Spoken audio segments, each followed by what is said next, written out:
আমরা কিতাবে পড়ছি একজন নওজোয়ান তাগড়া যুবক মুসলিম মুজাহিদকে খ্রিস্টান সৈন্যবাহিনী গ্রেফতার করছে। তো গ্রেফতার করার পরে উনি অনেক বেশি সুন্দর সুঠাম চমৎকার দেহ ছিলেন। তো খ্রিস্টান সেনাপতি ওই যুবক মুজাহিদকে দেখে আকৃষ্ট হয়েছেন, নিজের মেয়েকে এই ছেলের কাছে বিবাহ দিবেন এরকম ভাবছেন। তো চিন্তা করছে আগে তাকে যে কোনো প্রলোভনে খ্রিস্টান বানাই, চেষ্টা করি, তারপরে তার কাছে মেয়ে বিয়ে দিই। তো বহুভাবে ওনাকে প্রলোভন দিছে, হুমকি ধমকি দিছে, উনি কোনোভাবেই মাথা নোয়ায় না। শেষ পর্যন্ত বন্দি করছে। আমরা উর্দু কিতাবে পড়ছি ওই যুবক মুজাহিদ এবার ওনার কামরার মধ্যে ওই সেনাপতি তার সুন্দরী মেয়েকে একাকী দিয়ে দিছে আর বলছে তুমি তোমার রূপ যৌবন দিয়ে যে কোনোভাবে তাকে গুনাহে বাধ্য করবা। তো 3 দিন ওই মেয়ে ওই ঘরে ছিল। 3 দিন পরে সে বের হয়ে তার বাবাকে বলছে যে হে বাবা, নিশ্চিত ইন্নাহু হাজারুন আম শাজারুন, এই যুবক নিশ্চিত হয় পাথর নয়তো কোনো গাছ। সে আসলে কোনো মানুষ না, মানুষের কোনো অস্তিত্ব, প্রাণ, অনুভূতি তার মধ্যে নাই। লা ইয়ালতাফিতু ইলাইয়া মাররাতান, সে তো আমার দিকে একবারের জন্য চোখটা তুলেও তাকায় না। আমি আমার সব চেষ্টা করছি কিন্তু হয়নি। তাইলে আলাইকুম আনফুসাকুম, নিজেকে মজবুত করা অনেক বড় নিয়ামত, কষ্টসাধ্য কাজ, কষ্টসাধ্য কাজ কিন্তু সম্ভব, সম্ভব আল্লাহর দয়া হলে সম্ভব। এই সমাজে আমরা বাহ্যিকভাবে দেখলে মনে হয় নাফরমানির সয়লাভ, অসভ্যতার সয়লাভ, কিন্তু আলহামদুলিল্লাহ এর ভিতর দিয়েও হাজারো লাখো পাক্কা মোমেন ইমানদার নারী, পুরুষ, যুবক, কিশোর, বুড়ো আছে আছে যে 1000 বার জীবন দেবে প্রয়োজনে, কিন্তু আল্লাহর নাফরমানি করবে না। হারামের 1 লোকমা নেবে না, হারামের 1টা টাকা নেবে না। এই ভালো মানুষ, এমন উত্তম মানুষদের বরকতেই বাকি বাটফার সিটাররা খাইয়া যাইতেছে। ইমানদারদের বরকত, কোরআনওয়ালাদের বরকত, দিনওয়ালাদের বরকত, আল্লাহকে সেজদা দেনওয়ালাদের বরকত। এটাই সত্য। এই পৃথিবী, আসমান এবং জমিন টিকে আছে আল্লাহ তাআলার নামের উপর, তাওহীদের উপর, লা ইলাহা ইল্লাল্লাহর উপর। যেদিন আল্লাহ এই নাম থাকবে না, তো সেদিন আসমান ও জমিন থাকবে। তাহলে আল্লাহর নামের উপরে কি টিকে আছে? আসমান ও জমিন টিকে আছে। তাওহীদের উপরে কায়নাত টিকে আছে। কোনো বাটপার, সিটার, সুদখোর, হারামখোর, কোনো বখাটে, দুশ্চরিত্র তাদের জন্য না। তারা ইমানদারদের উসিলায়, তারা প্রিয় বান্দাদের, আল্লাহর অনুগত বান্দাদের বরকতে ওরা খায়, ওরা চলে। এই জন্য বাফ ইসলাহি মজলিস ছোট হোক, 10 জন হোক, 1 জন হোক, খুব দামি।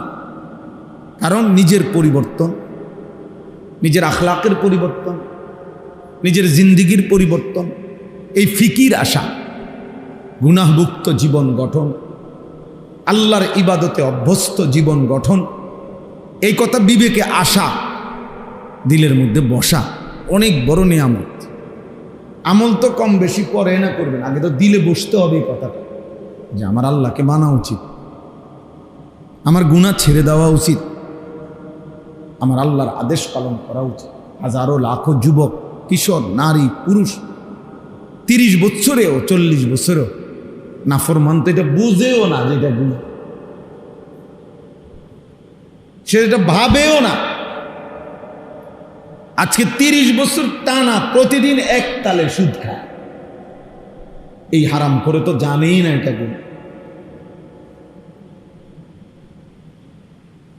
30 বছর ধরে প্রতিদিন ব্যবসা করে, প্রতিদিন ওজনে কম, প্রত্যেক দিন মিশা কথা কয়। এই বেঈমানে তো জানেই না, এই নাফরমান তো জানেই না এটা গুনাহ, সে তো এটা কি বোঝেই না, তার কলিজার ভিতরেই তো নাই। কোনো দিন 1 বছর 2 বছর কোনো দিনই ফজরের নামাজ পড়ে না, এমন কিশোর, এমন যুবক কোনোদিনই ফজরের নামাজ 365 দিনের একদিনও ফজরের নামাজ পড়ে না। তাহলে এই জানোয়ার তো জানেই না আল্লাহ কি, আখেরাত কি, পরকাল কি, আবার বিচার কি, তা হাসর কি। তার হিসাব হলো জিন্দিগি মানে চুলের পেখম, জিন্দিগি মানে একটা সিবা ফ্যান, জীবন মানে একটা মোবাইল, জীবন মানে একটা মোটরসাইকেল, জীবন মানে কিছু বন্ধুদের আড্ডা, জীবন মানে একটা মাইয়ার লগে কথা বলা, জীবন মানে একটা মেয়ের পিছনে কুত্তার মতো হাঁটা, কোনো নারীর জন্য কুকুরের মতো জীবন দিয়ে দেওয়া, যৌবন শেষ করে দেওয়া, চরিত্র নষ্ট করে দেওয়া, খালাস। আর কি, আর কি? তাহলে সে জীবন চিনল কি, বুঝলো কি? জীবন একটু পর পর চুল ফিরা, দেখবেন অনেক প্রতিবন্ধী, বাস্তব, তুমি পরীক্ষা করলেই দেখবা রিপোর্ট আসবে এ প্রতিবন্ধী। এই যে এরা এমনি এমনি একটু পর পর চুল ফিরায় না, এ প্রতিবন্ধী। কারণ তুমি নিজেই জানো এটা সামনে গেলা, তো আবার এটা ফিরাও কা, এটা বারবার যেহেতু তোমার ডিস্টার্ব করে, তো এটা কাটো না কেন? একটা যুক্তি তো থাকবে যে আমি একটা জিনিস আমার বারবার প্যারেশান, বিরক্ত লাগতে আছে, আমি এটা সরামু না। তাহলে সে নিজেই আসে, নিজেই ফিরা, নিজেই ফিরা, সারাদিন তার একটা হাত চুল ঠিক করে নিয়ে ব্যস্ত। এটা অসুস্থ না, এটা প্রতিবন্ধী না, তার সিরা মানসিক সমস্যা তার। পৃথিবীর কেউ বেটা, কম করে বলি বেটা, গোটা পৃথিবীর কেউ কোনোদিন, কোনো বেঈমানে কোনোদিন বলে নাই যে পুরুষের মাথার চুলের মধ্যে সৌন্দর্যের কিছু আছে আলাদা, বা এটা নিয়ে আলাদা সৌন্দর্যের কোনো প্যারেশানি এটা পৃথিবীতে নাই। কোনো পাগলও বলে নাই, কোনো বেঈমানে বলে না। তোমরে কিছু বেঈমানে হয়তো ভুল বুঝাইছে। চুলের উপরে যদি কোনো যত্ন, সৌন্দর্যের কিছু হয়, তা নারীর সৌন্দর্য চুলের মধ্যে। পুরুষ চুল নিয়ে ব্যস্ত থাকবে, এটা এক ধরনের মেয়েলি স্বভাব ছাড়া, বেডিত্বের স্বভাব ছাড়া আর কিচ্ছু হইতে পারে। এটা এক ধরনের কাপুরুষ, যে লজ্জিত পুরুষ হওয়া নিয়ে যে শরম পাইতেছে যে আমি যে বেডই, এই জন্য আমি একটু লজ্জিত, অনুতপ্ত। আমি যদি মেয়ে হতাম আর মেয়েদের মতো সারাক্ষণ চুল নিয়ে ব্যস্ত থাকতাম, কত না ভালো হতো। নাই তো বলেন কি কারণ থাকতে পারে এটার পিছনে? একটা ছেলেকে কেন, পুরুষকে কেন চুল নিয়ে এত ব্যস্ত বানাই দিল? আফসোসের ব্যাপার, আশ্চর্যের ব্যাপার রীতিমতো। এই জন্য বললাম আলাইকুম আনফুসাকুম। ইসলাহি মজলিসের মূল ফিকির এটা, নিজের সংশোধন, জিন্দিগির সংশোধন, জীবনকে সুন্দর করা। এটা খুব ভালো, খুব ভালো উদ্যোগ। এক মানুষের সবচেয়ে বড় কল্যাণ, মনে রাখবেন, মানব কল্যাণ 2 ধরনের হয়। এক হলো সেবামূলক কিছু কাজ করা। কারো বাড়িতে টিউবওয়েল বসায় দিছেন, কারো টিনের চাল দিয়া দিছেন, কারো ঘর বাইন্দা দিছেন। হ্যাঁ, মেয়েটার বিধবা, মেয়ে বিবাহের ব্যবস্থা করে দিছেন। মাশাআল্লাহ, ভালো কাজ এগুলো। বন্যা, ঘর, ঝড়, ঘূর্ণিঝড়, জলোচ্ছ্বাসে সহযোগিতা করছেন, উত্তম কাজ, মানব সেবা।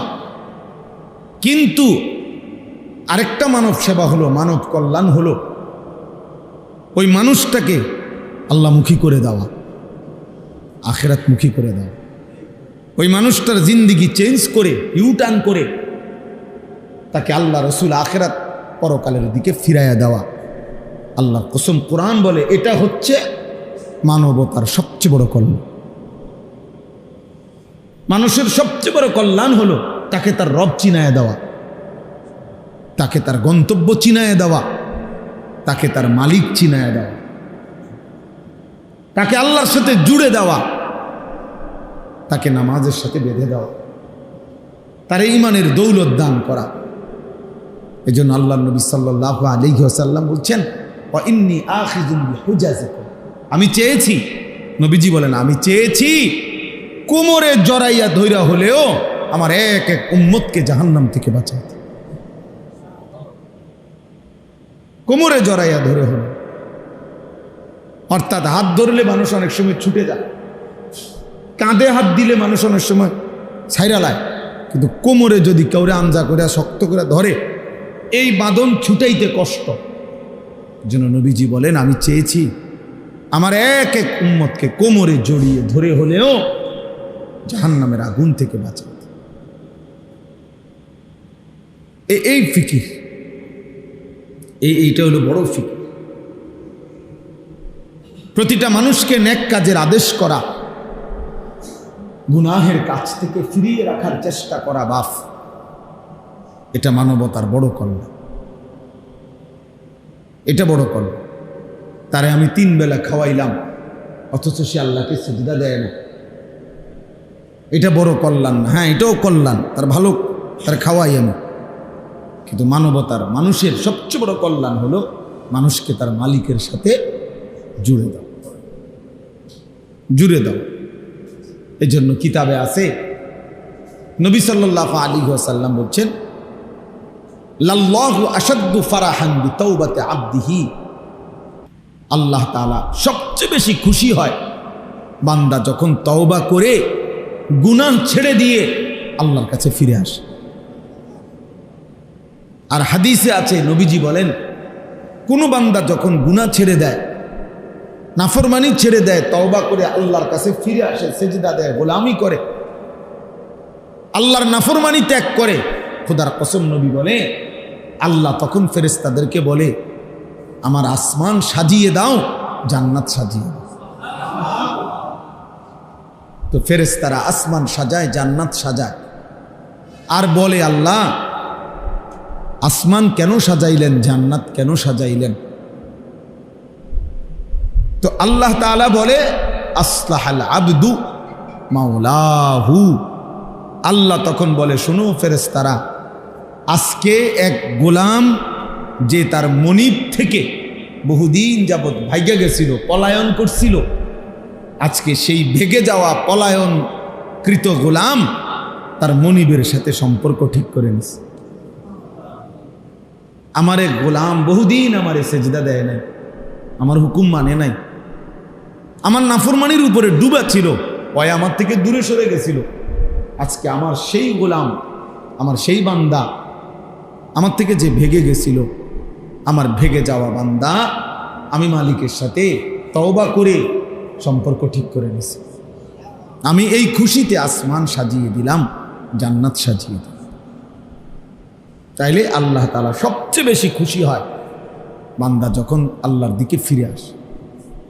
এজন্য হাদিসে আছে, আল্লাহর নবী সাল্লাল্লাহু আলাইহি ওয়াসাল্লাম বলেন, আকরাবু মা ইয়াকুনুল আবদু মির রাব্বিহি ওয়া হুয়া সাজিদ। নবীজি বলেন সাল্লাল্লাহু আলাইহি ওয়াসাল্লাম, বান্দা আল্লাহ তাআলার সবচেয়ে আকরাব, ঘনিষ্ঠ হয়, আল্লাহর সবচেয়ে ঘনিষ্ঠ হয় বান্দা কখন?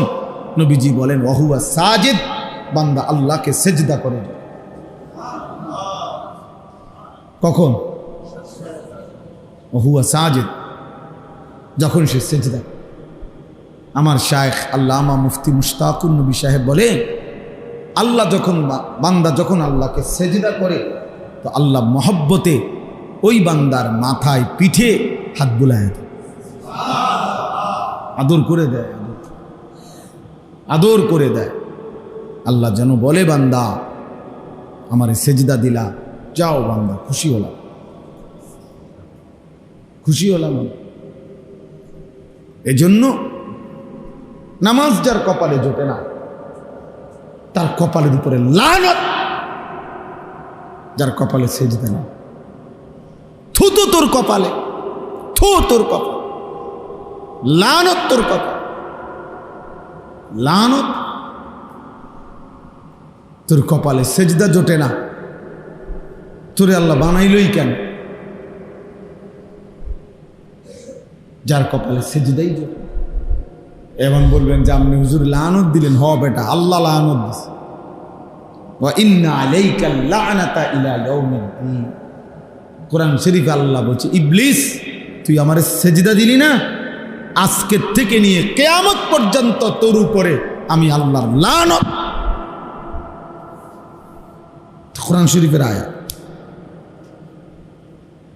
তাহলে ইবলিসের উপরে আল্লাহ এই লানতটা কেন দিছে? কথা বলেন না কেন? সেজদা দেয় না দেখি। সেজদা না করার কারণে তো কি দিছে? কয়দিনের লানত? একবার, একদিনের লানত, কিয়ামত পর্যন্তের জন্য। তাইলে একটি সেজদা না দিলে যদি কিয়ামত পর্যন্ত লানত দেয়, একদিনে 5 ওয়াক্ত নামাজে এক নাফরমান কতগুলো সেজদা ছুটে গেছে। ফজরের নামাজের 4 রাকাত নামাজে 8টা সেজদা, জোহরের যদি 10 রাকাতও ধরি 20টা সেজদা, আসরের যদি 4 রাকাতও ধরি 8টা সেজদা, মাগরিবের যদি 5 রাকাতও ধরি 10টা সেজদা, এশার নামাজের যদি 9 রাকাতও ধরি 18টা সেজদা। একদিনে তোর কয়টা সেজদা ছুটে গেল? তুমি কি পরিমাণ লানতের যোগ্য হইলে, তুমি কি পরিমাণ অভিশপ্ত হইলে। আল্লাহ আমাদেরকে বুঝ দান করে। এই জন্য প্রিয় ভাই বাবা, আমি এই জন্য প্রথমেই বলে নিলাম, 10 জন হোক, 5 জন হোক, 50 জন হোক, এটা কোনো কথা না। এক আল্লাহর বান্দার ফিকিরও বলা দরকার। একজনের জন্য আল্লাহর কথা শোনানো দরকার, ইসলাহ দরকার, সংশোধন দরকার। এই বলতে বলতে, শুনতে শুনতে, বারবার বলতে বলতে বলতে বলতে ঠিক কখন কার পরিবর্তন হবে, ঠিক কখন কোন দিন কে বদলে যাবে, সেটা মূলত আল্লাহর ফয়সালা। আমাদের দায়িত্ব বলতে থাকা, শুনতে থাকা, আয়োজন করতে থাকা। মূলত ফয়সালা, হেদায়েত কে দিবে? এতদিন ধরে ওয়াজ করি, কোন মানুষ তো ভালো হয় না। না, মানুষ সবাই ভালোই যাইতেইব, এটা জরুরি না, আমার বলা জরুরি। হুজুরে যেমন 10 বছর ধরে মাহফিল করি, কই মানুষের তো কোনো পরিবর্তন দেখি না, এই জন্য আর মাহফিল করতাম না। তো আর মাহফিল না করলে 10 বছর, এবার যেহেতু 10 বছর করেও দেখছেন ভালো হয় না, তো না করলে 10 বছর তো ভালো হয়ে যাবে। এখন ভালো হয়ে যাব? আমার দায়িত্ব তো এটা না। আমার দায়িত্ব তো কয়জন হেদায়েত পাইলো না পাইলো এটার হিসাব করা আমার দায়িত্ব, আমার বলা দায়িত্ব, বলতে থাকা।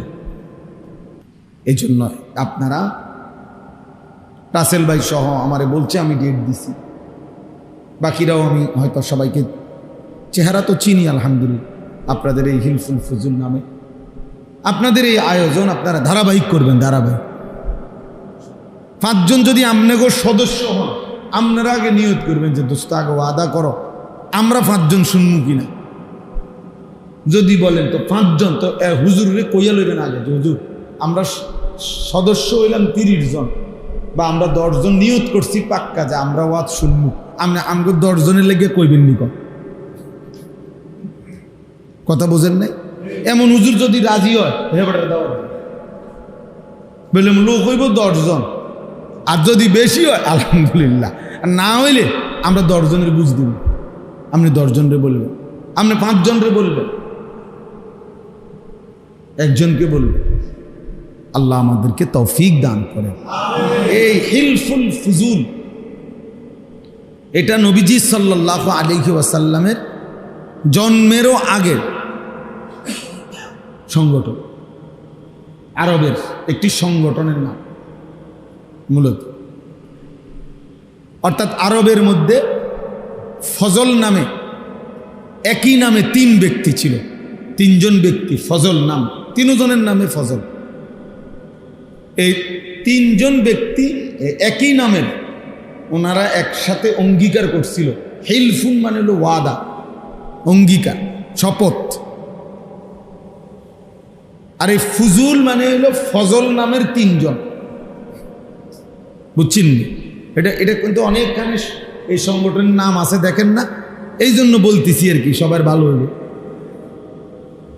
অর্থাৎ এই একই নামের 3 জন ব্যক্তি ফজল নামের, ওনারা মক্কায় একদিন সিদ্ধান্ত নিছে, শপথ করছে যে আমরা আমাদের এই মক্কায় আমরা সর্বাত্মক চেষ্টা করব এখানে যেন কারো উপরে কোনো জুলুম, ছিনতাই, কারো উপরে যেন অন্যায় না হয়, কেউ কারো উপরে যেন জুলুম করতে না পারে। আমরা মজলুমের পক্ষে, দুর্বলের পক্ষে আমরা সমর্থন করব, সহযোগিতা করব, সাহায্য করব, জালেমকে প্রতিহত করতে চেষ্টা করব, মজলুমের কল্যাণ করব, দুস্থ অসহায়ের কল্যাণ করব। এই একটা শপথ নিয়ে ওনারা কাজ শুরু করছিলেন। পরবর্তীতে বহু মানুষ এর সাথে যোগ হয়েছে এবং খোদ নবুয়ত পূর্ব মানে 40 বছরের আগেই আমাদের নবী সাল্লাল্লাহু আলাইহি ওয়াসাল্লামও এই ইনাদের এই হিলফুল ফুজুলের সাথে সক্রিয়ভাবে অংশগ্রহণ করছে। বুঝছেন না কথা? তো সেইখান থেকে আজকে 1500 বছর আগের এই পবিত্র নিয়তে, ভালো নিয়তে 3 জন ব্যক্তি একটি উত্তম কাজের জন্য নিয়ত করছিল, শপথ করছিল। তো সেই নাম আজকে 1500 বছর পরেও পৃথিবীতে কেমন পরিচিত না, কেমন পরিচিত, কত নামে আমরা তো ওয়াজে যাই, সারা বাংলাদেশে এই নামে শত শত এলাকায় কি আছে সংগঠন, হিলফুল ফুজুল। তাহলে শুধু এটা বাংলাদেশে না অন্যত্র নাই? তাহলে এই জন্য বললাম মুখলেসানা খেদমত মানে নিষ্ঠার সাথে আল্লাহর সন্তুষ্টির জন্য কোনো খেদমত যদি করা হয় তো যুগ যুগ ধরে এটা টিকে থাকে। আল্লাহ তাআলা আপনাদেরকেও তৌফিক দেন, কবুল করেন, আমিন। এইবার আমি একটা আয়াত পড়ছি, এই আয়াতের উপরে অল্প একটু কথা বললে আমার কথা শেষ ইনশাআল্লাহ। আমাদের প্রিয় ভাই হযরত মাওলানা মুফতি ইউসুফ বিন ইকবাল, এই মাওলানা বয়সে আমাদের অনেক কম, আলহামদুলিল্লাহ সে অনেক ভালো আলেম, অনেক ভালো আলেম। আমি ব্যক্তিগতভাবে তার বয়ান শুনি, তার কথা শুনি, তার প্রত্যেক কথায় 10 মিনিট 20 মিনিট আধা ঘন্টাও যদি কেউ শুনে, ভালো যারা আলেম তারাও অনেক খোরাক পায়। এত সুন্দর কথা বলতে পারে এবং এত দলিল ভিত্তিক, রেফারেন্স ভিত্তিক কথা বলে, এটা অবাক। আলহামদুলিল্লাহ। এই আপনাদেরকে বলছে, আমি সেই তো শুনলাম যে কোন কোন আমল করলে হজ্জের সওয়াব পাওয়া যায়, উমরার সওয়াব পাওয়া যায়। তো দেখা যাবে হাজার হাজার পৃষ্ঠা খুঁজাও আমনে খুঁজা পাইতেন না, অসংখ্য হাদিসের কিতাব খুঁজাও আমনে এগুলোর একসাথ করতে পারতেন না। কিন্তু আলহামদুলিল্লাহ ওলামায়ে কেরাম আপনাদের কাছে যুগ যুগ ধরে আলেমরা পুরা কোরআন, পুরা হাদিস, পুরা দ্বীনকে একসাথ করে গবেষণা করে যুগে যুগে উম্মতের সামনে, উম্মতের ওলামায়ে কেরামরা মানুষের জীবন চলার দিক নির্দেশনা, আখিরাতমুখী, কল্যাণমুখী দিক নির্দেশনা দিয়ে যাচ্ছে। এটা ওলামায়ে কেরামেরই একমাত্র খেদমত, যেটা এই পৃথিবীর আর কেউ করতে পারেও নাই, পারবেও না। কেউ পারবে না। কোনো জেনারেল শিক্ষিত ব্যক্তি পুরা কোরআন সামনে নিয়ে, নবীজির সমস্ত হাদিসকে সামনে নিয়ে, পূর্বাপর সমস্ত কিছু বিশ্লেষণ করে উম্মতকে সঠিক দিক নির্দেশনা দেওয়া, এটা একমাত্র ওলামায়ে কেরামেরই বৈশিষ্ট্য। এটা ওলামায়ে কেরামেরই বৈশিষ্ট্য, বিশ্বাস করে। এজন্য ওলামায়ে কেরাম থেকে বিচ্ছিন্ন হওয়া, ওলামায়ে কেরাম থেকে বিচ্যুত হওয়া, ওই মানুষগুলো, ওই ব্যক্তিগুলো নিশ্চিত মনে রাখবেন, ওরা সঠিক রাস্তা, গন্তব্য, মঞ্জিল পাবে না, মাঝখানে কোথাও না কোথাও হোঁচট খাইয়া পড়ে যাবে। প্রত্যেক সময়ে মনে রাখবেন, সর্বসময়ে কিছু মানুষ, কিছু ব্যক্তি, কিছু গোষ্ঠী প্রকাশ্যে কিংবা গোপনে সর্বদাই তৎপর থাকে, যারা উলামায়ে কেরামের বিরোধিতা করার জন্য সচেষ্ট। কারণ হইল তারা জানে মানুষ যত বেশি উলামায়ে কেরামের সাথে থাকবে, উলামায়ে কেরাম থেকে শুনবে, তত বেশি প্রকৃত দিন, প্রকৃত ইসলাম, প্রকৃত আমল, প্রকৃত জীবন গঠন করতে পারবে। আর জীবন যদি সুন্দর হয়ে যায়, ঈমান আমলের উপরে উঠে যায়, মানুষ যদি অন্যায়, অশ্লীলতা, বেহায়াপনা, অসভ্যতা, নোংরামি, হারাম, অবৈধ উপার্জন এগুলা যদি উলামায়ে কেরামের বরকতে ছেড়ে দেয়, তাহলে মুনাফিক যারা, বেঈমান যারা, নামধারী ছদ্মবেশী মুসলমানের দুশ্মন যারা, তাদের লস। এজন্য সবসময় কিছু ব্যক্তি, মানুষ, গ্রুপের চেষ্টা থাকে, যারা সর্বদাই চেষ্টা করে উলামায়ে কেরাম থেকে মানুষকে কি করতে, বিচ্ছিন্ন। হ্যাঁ, আপনার নারী সংস্কার কমিশন, যেটা নিয়ে সারা বাংলাদেশ প্রতিবাদ করছে, বাংলাদেশের উলামায়ে কেরাম সহ ন্যূনতম ঈমান আছে, আমল আছে এমন বিবেকবান মুসলমান নারী, পুরুষ প্রত্যেকেই বলছে যে কোরআন সুন্নাহ বিরোধী। এখানে অসংখ্য ধারা প্রতিবেদনে লিখছে তারা, যেটা প্রকাশ্যে আল্লাহর কোরআন বিরোধী, রসুলের সুন্নাহ বিরোধী, এটা স্পষ্ট বলছে। উলামায়ে কেরামও দেখায় দিছে, সাধারণ বিবেকবান মুসলমান, ইমানদার মুসলমানও এটা দেখছে, শুনছে, জানে। কিন্তু অল্প কিছু নারী, নারী নামের কলঙ্ক, এরা আপনার গোটা জাতিকে বিদ্রুপ করে উলামায়ে কেরাম এবং ইসলাম এবং ধর্মের বিরোধিতা করে। তারা ধর্ম, আলেমদের বক্তব্য, কোরআন সুন্নাহর বক্তব্য সব কিছুকে প্রত্যাখ্যান করে তাদের দাবি যে নারীর অধিকার, মর্যাদা, তারা যা বলে, তারা যা চায়, নারী যা বলবে, নারী যা চাইবে, সেই অধিকারে তাকে দিতে হবে। তাদের বক্তব্য নেই। আর তাদের পক্ষে সমর্থন করে এমন কিছু নামধারী, মুখোশধারী মুসলমান আছে, নাউজুবিল্লাহ।